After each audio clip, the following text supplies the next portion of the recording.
Do you or a loved one need home care, but you're not sure how to pay for it? Hi, I'm Elisa. And I'm Joe Lorenzana, and we're the owners of A Better Solution in Home Care. Today, what we're going to do is we're going to talk about how to pay for home care. How exactly does this work when we look at financing and paying for home care? Before going into these options, we must first address some of the misconceptions some people have of the difference between home care and home health. Now, home care is non-medical. It's assistance with ADLs, anything you need at home, transportation. Home health is the nurse, the physical therapist, the occupational therapist.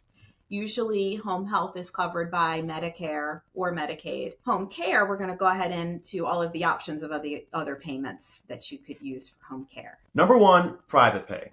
One of the most obvious ways of paying for any kind of service is through private pay. Private pay for home care service, like any other service that you buy, is the easiest and smoothest way to pay for actual home care services. Obviously, there's no government or large organization entity involved with regards to billing and invoicing, so private pay is the smoothest and easiest way to pay for care that you needed at home. Number two, long-term care insurance. It's an insurance policy to cover your non-medical home care costs. You should start early in your 40s or 50s so you have time to save up for this once you are in need of it later in life. Sometimes it can be confused with life insurance. It's not life insurance, it's a separate policy that you would look into with your insurance company. The home care agency can work with the insurance company to send in whatever they need. It depends on the company. Sometimes they need care notes, sometimes they need timesheets, sometimes just invoices, sometimes all three. Usually it's sent in monthly. Either the home care agency can send it in directly, or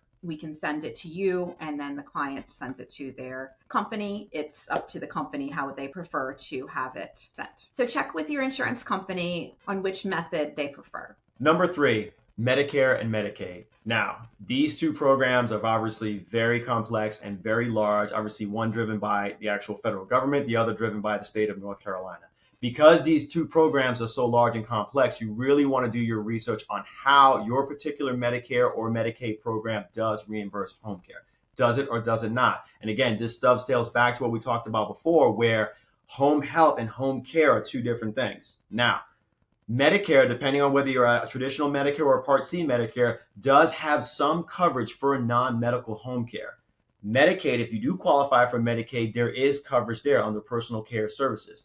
Again, there is coverage with regards to Medicare and Medicaid, but you really want to do your research and look at and talk to your point of contact on determining, are you eligible for non-medical home care services? If you do, then yes, you will receive a reimbursement at the rate driven pretty much by the state or the federal government for services rendered.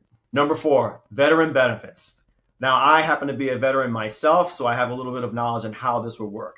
VA benefits with regards to home care is very good. The VA has done a fantastic job coordinating with the federal government on providing this sort of service for disabled veterans. VA benefits are nice because if you qualify and if you're eligible for VA benefits for home care, the nice thing about VA benefits is that it's what you call stackable. It's stackable on top of your long-term care insurance, even potentially your Part C Medicare plan. That's the biggest advantage of veteran care benefits for home care. Again, you may want to talk to your primary physician to confirm this, but VA benefits can cover home care, non-medical home care, personal care services for you if you're eligible and qualify. With regards to VA benefits, the one thing to keep in mind, especially if you're a veteran that's eligible and qualifies, is that you basically pay for the services up front and then the VA will reimburse you on the back end. It sort of acts like long-term care insurance in that way. The other part too is you don't have to limit yourself to a home care agency that's not necessarily qualified for VA benefits. The VA does credential all providers that qualify. If you've identified a home care agency that you really want to go with because you like their quality of service, you like their staff, you like the way they've been doing business with you right now, you can go ahead and contact your primary care physician and have that agency become credentialed and continue providing services for you. If you'd like to learn more about working with us, go to absihc.com/Raleigh.